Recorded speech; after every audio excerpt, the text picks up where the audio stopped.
Wincing, I looked over my shoulder at the figure silently mimicking my every movement. What looked back at me was an echo of my own face, down to the contorted lines, scrunched nose, and furrowed brow. She looked in as much pain as me, and who could blame her? My eyes traced the curves of the reflected body in the mirror, past the valley of her narrow waist, as it opened wide into a dark sea of denim blue, the culprit of my pain. I had to be honest, though. Despite the circumstance I was in, these skinny jeans really did look good on me. Too good, in fact. They accentuated curves I didn't even know I had, especially my butt, which now resembled two large bulbous pads. But now, if only I could get them off. I sucked in a deep breath, my ribs rising to create a cavity of space where the button was situated. However, the stubby fingers that fumbled with the button weren't even able to get it through the hole that held it in place. Was that opening always so small?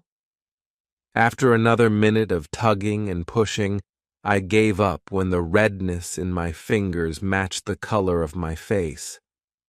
Defeated, I waddled over to the toilet bowl only to find that I wasn't even able to bend my legs to sit down. Somehow, I managed to make it work by keeping my legs extended and reclining my back so that my spine was as straight as possible. It must have been the all-you-can-eat Korean BBQ. That had to be it. Or possibly the ice cream afterwards, or the few extra beers that I thought I could handle.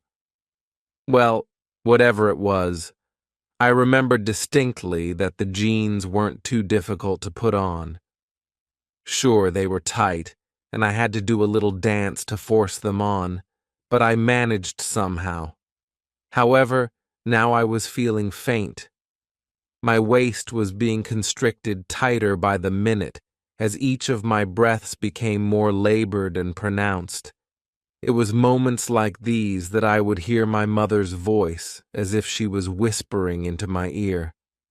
"Shelley, honey, I know it hurts, but you'll get used to it soon. No one said it was going to be easy. It's a burden you'll have to learn to deal with as a young woman. Beauty is pain after all." She had told me those words for the first time after my first day wearing a bra. I came to her in tears. The straps on my shoulders had left dark red lashes on my fair skin, and there were chafe marks bisecting my back. She smiled when she saw me coming, unperturbed by my pain or my tears. Her voice had a motherly warmth, but also the firmness that came with the declaration of something that was unchanging, inevitable. I must not have learned my lesson because throughout my life, I'd hear those words many more times during other key moments of my life. When I got braces. When I wore heels for the first time. When I got my ears pierced. She'd always speak to me in that same tone, telling me it'll be fine. It'll be worth it in the end. Will it though, Mom? Of course, I'm partially to blame for this situation. I'm the one who chose these jeans in the first place. They were too cute to pass up, and when I saw them on display through the window, I knew I had to have them. Unfortunately, the last one they had left was a few sizes too small, but I ended up buying it anyway. It would give me something to work towards, you know?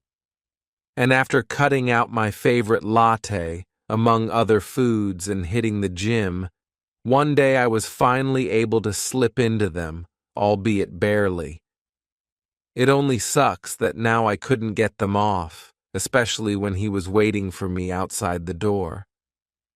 With a groan, I stood up to a chorus of creaking bones and the sound of fabric screaming for release, and made my way over to the bathroom door. I cracked it open so that only a sliver of light could come through. Across the room, a man was sitting on the bed, lounging backwards using his arms as support. His white shirt was unbuttoned all the way down to reveal his bare chest, which my eyes lingered on for an extra few moments. Though it was hard to make out from this distance, the man was tapping his foot and frowning. I picked up my phone, and the screen told me it was 9:34 p.m. I had been in the bathroom for almost 20 minutes now, and it was safe to assume that the mood was adequately killed at this point. Hopefully, once I get these pants off, I could make it up to him and save the night. Derek had finally asked me out last week, ending the year-long war all the girls at the office were participating in to see who could swoon him first. That day, we were having a meeting with all the bosses to discuss sales numbers and projections for the year, so I decided to pull out all the stops. I'm talking full makeup, complete with fresh new lashes, red lipstick, black dress, leather heels, and I was even lucky enough to find the time in my busy schedule to get my hair done and eyebrows threaded. It was difficult, but when I walked into the boardroom, I knew it was worth it. I couldn't help but feel superiority coursing through my veins like blood when it was my turn to present, and all eyes were glued to me. The other girls were giving me death glares, while the men were paying more attention to me than the slides I was presenting. However, nothing made me happier than to see Derek out of the corner of my eye, sneaking glances in my direction, while he thought I wasn't looking. Maybe my mother had actually been right about something. There was no debate that Mom was gorgeous. A former beauty pageant queen, she had even been a contestant in the Miss Universe competition one year, where she was one of the finalists.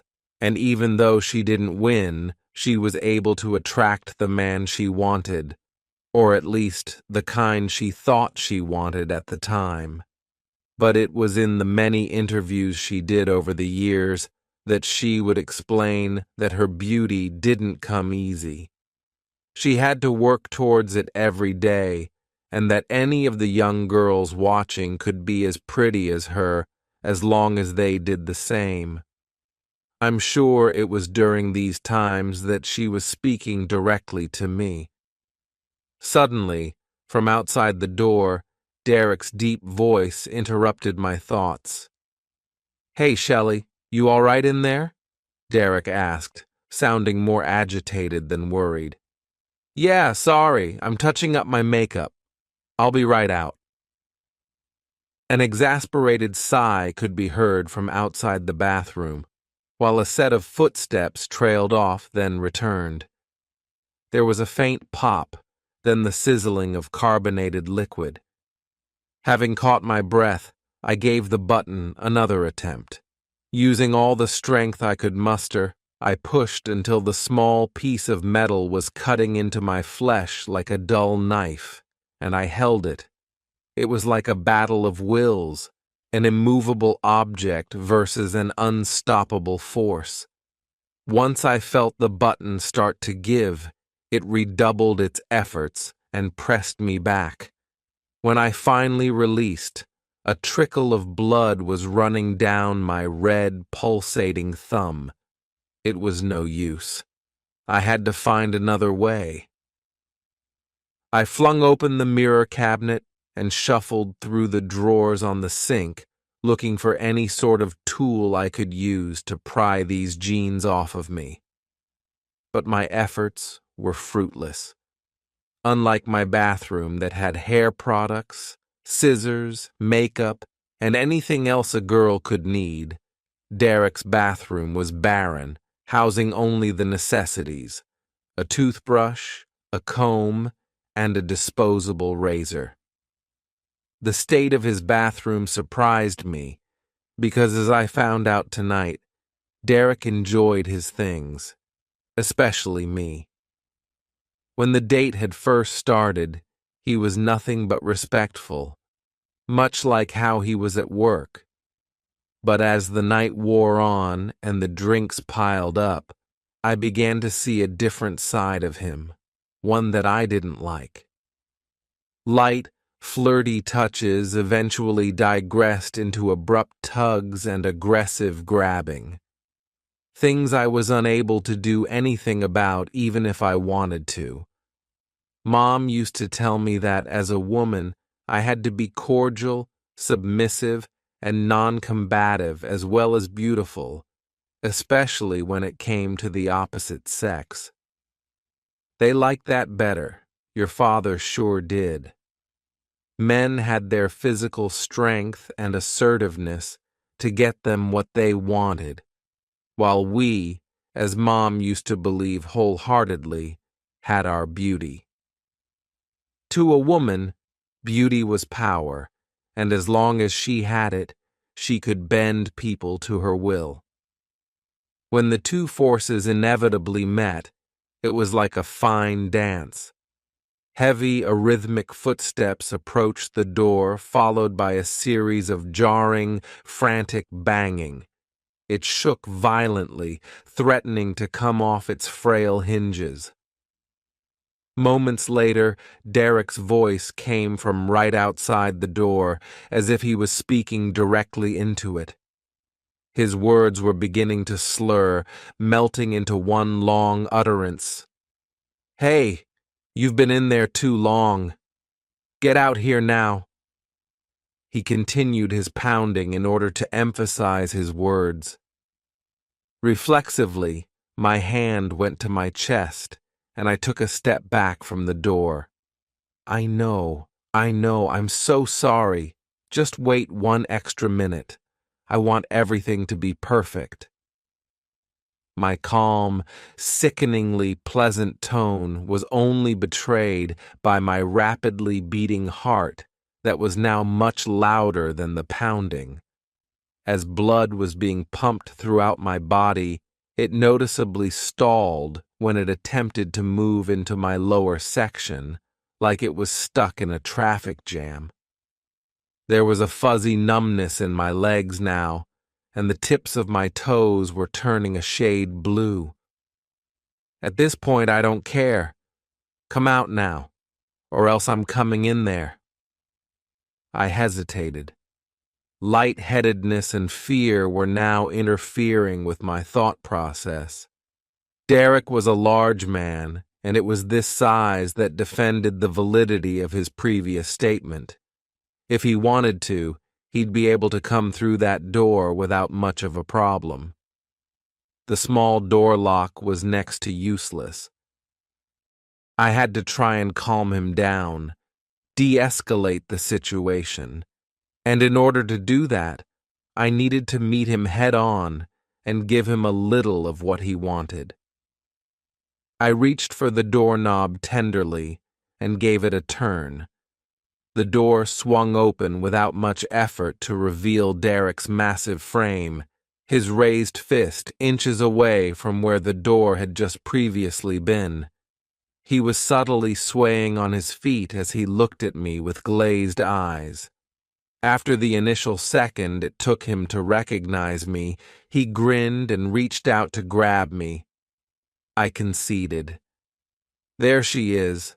There's my girl," he said, eyeing me up and down. "You kept me waiting. I'm sorry again. I'll make it up to you."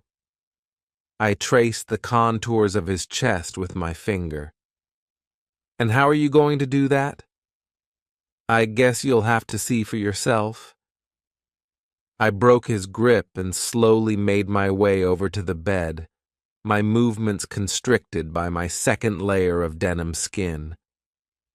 I glanced across the room to the door of his apartment, where my black's heels were resting on the floor, as well as my jacket and purse. Despite the bed being only a few steps away, I was tired and out of breath by the time I reached it, and I took a seat before my dizziness could bring me down. My thoughts were jumbled, but I tried to think of something to say to get me out of this situation. An excuse. I wasn't feeling the mood anymore. I was afraid.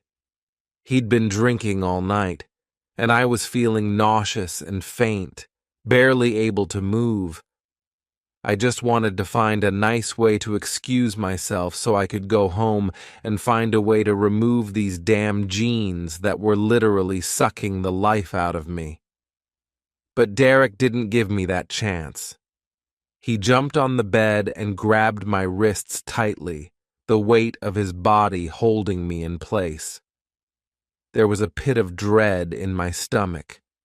I wanted to scream, lash out, and force him off of me, but Mom's voice told me not to. It wouldn't be very ladylike. Push through the pain and endure it. Mom had always blamed herself for Dad leaving. That much I knew for sure. Every so often I used to hear crying coming from her room, mostly around significant dates, like their would-be anniversary and my birthday. Through the sobs, Mom would speak to someone who wasn't there, or maybe it was to herself. I should have tried harder. It's my fault. It's all my fault. She would repeat to herself like a mantra, cradling her knees to her chest as she sat on the floor. After I was born, Mom eased up on her routines and schedules that kept her in tip-top shape. At this point, she wasn't competing anymore, having been given everything she needed and wanted, and so much more.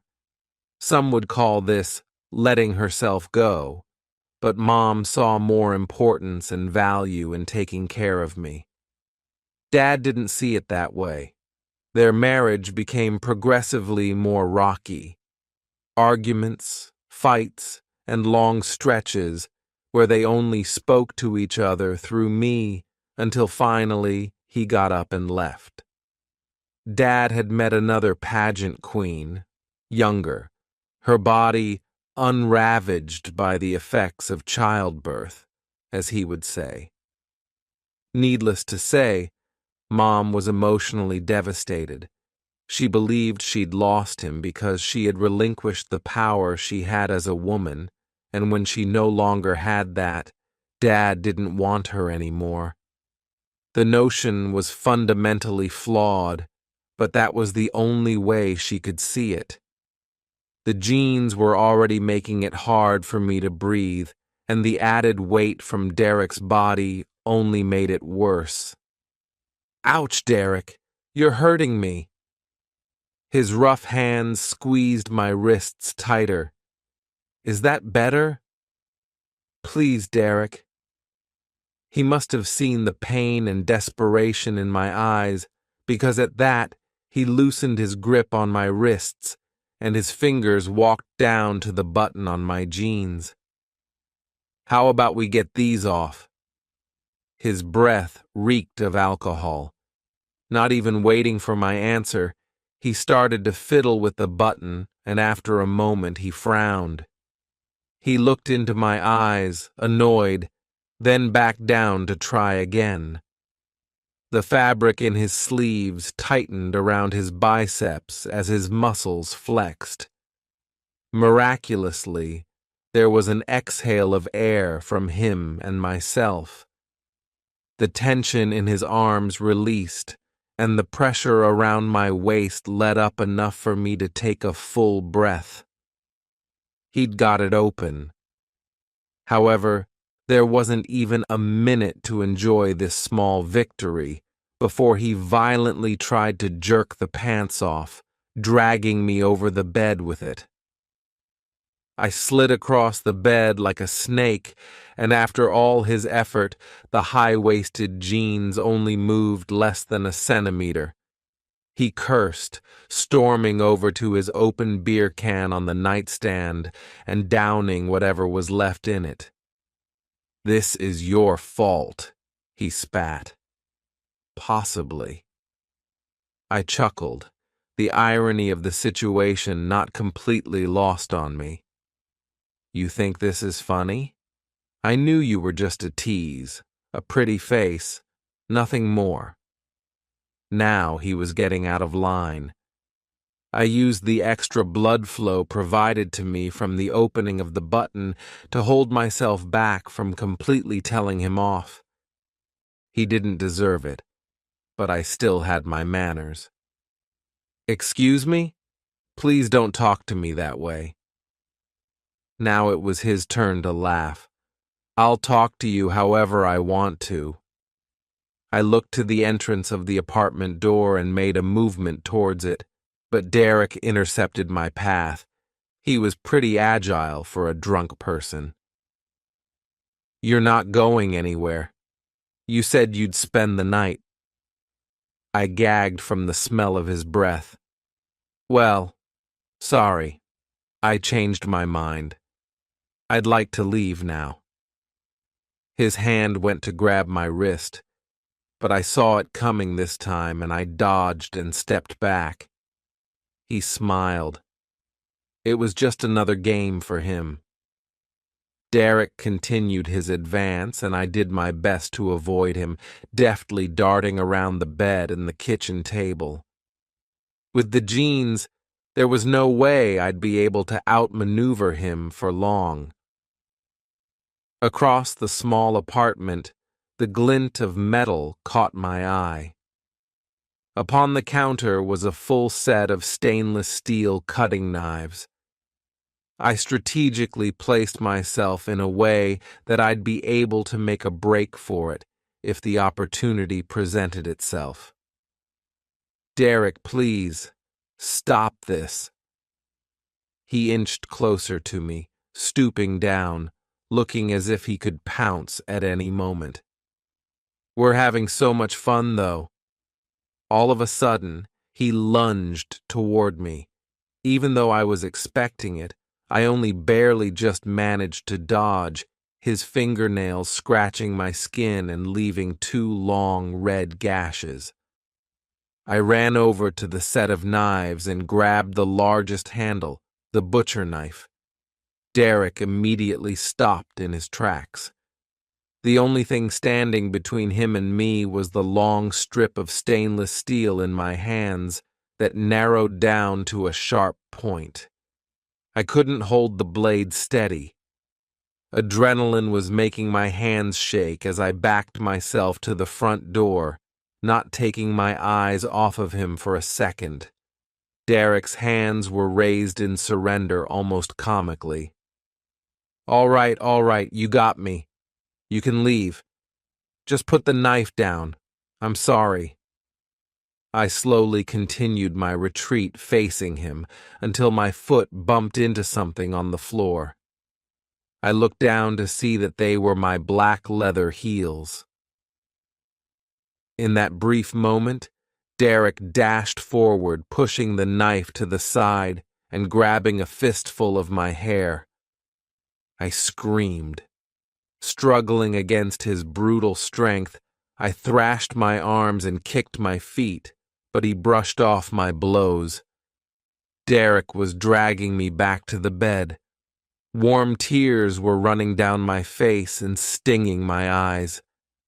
Unable to see anything but blurry images, I reached for whatever fleshy and soft part I could feel of his and bit down. Derek roared, but he didn't release me. My scalp was on fire now. Desperately, knife still in hand, I grabbed my own hair and savagely sawed through the area he was holding enough that a jerk of my head tore the last few strands, freeing me. I stumbled into the bathroom and slammed the door, locking it even if it would be useless. As long as it would give me a few extra seconds, it would be more than worth it. Using my shirt, I rubbed away the tears in my eyes and looked up. I couldn't recognize the person staring back at me. Mascara was flowing down my face like runny black watercolor, and red lipstick was smeared over my lips and chin. A huge tuft of hair was missing from the back of my head. It wasn't a pretty sight. Outside, Derek was now using his body like a battering ram to slam into the door. The wood was starting to give, splintering at the hinges. I looked down at my jeans. If I wanted to make it out of here, I needed to be faster than him. I raised the knife and got to work cutting through the thick, dark blue fabric. Strips and threading were coming undone as more of my fleshy legs were being exposed. Right as the sound of ripping fabric and splintering wood were drowning out every other thought, I couldn't help but notice that I couldn't hear Mom's voice anymore. A new voice was speaking to me. It was different, smaller, and sadder, and I recognized it as my own. I didn't see anything like my life flashing before my eyes, but I didn't know whether or not I would make it out of here alive. In that moment, the voice only brought up one regret. I should have tried harder to convince Mom it wasn't her fault that Dad left. How pretty or how ladylike she was had little to do with his motivations. He left of his own accord, and I shouldn't have let it affect her the way that it did. It was just easier for me to agree with her because that is what she believed, and it would have given her the comfort of knowing that fate was in her hands, that she did have power, and there was something she could have done when there really wasn't. Throughout their whole marriage, Dad always had a wandering eye. I remember the way he spoke to other women when Mom wasn't around. That was on him, not Mom, and I wasn't going to let this belief that it was my fault or Mom's fault whenever a situation like this happened continue. Not anymore. The door finally busted inwards when I got the last piece of the jeans off my legs. Sweat was pouring off Derek's face as his angry eyes scanned the room for me. They found my face first, but they didn't stay there long. Methodically, they zigzagged downwards to my black lace panties and my bare, exposed legs. His eyes finally stopped at the steel tip that was pointed directly at his chest. My hands were steady now as I forced him back and circled around him. This again? We saw what happened last time. Maybe we really should just talk this one out before someone gets seriously hurt. He was massaging his forearm where the red impressions of a bite mark were still clearly visible. Just put the knife down and sit. No, shut up! I made a jabbing motion towards Derek that caused him to jump back a couple of feet. You don't get to talk anymore. I told you I'm leaving, so get out of my way, now. Derek stood in place. He didn't move from the corner of his room as I hopped towards the door, my legs unencumbered. Seeing my black heels that I tripped on before, I kicked them across the room where they landed next to the small pile of my black hair. It was liberating. I never liked heels anyway. Now that Derek was an adequate distance away, and I was sure he wouldn't be following me, I slipped the knife into my purse, unlocked the door, and exited his apartment. As I ran through the hallway, carried by my legs and a light draft, I felt freedom at last. I ignored the stares from the other residents and burst out the entry door to the apartment complex. They must have thought I'd lost my mind. The night air was cold on my naked legs and face, but I didn't mind it all too much. I wanted to enjoy this feeling that I hadn't felt in a very long time.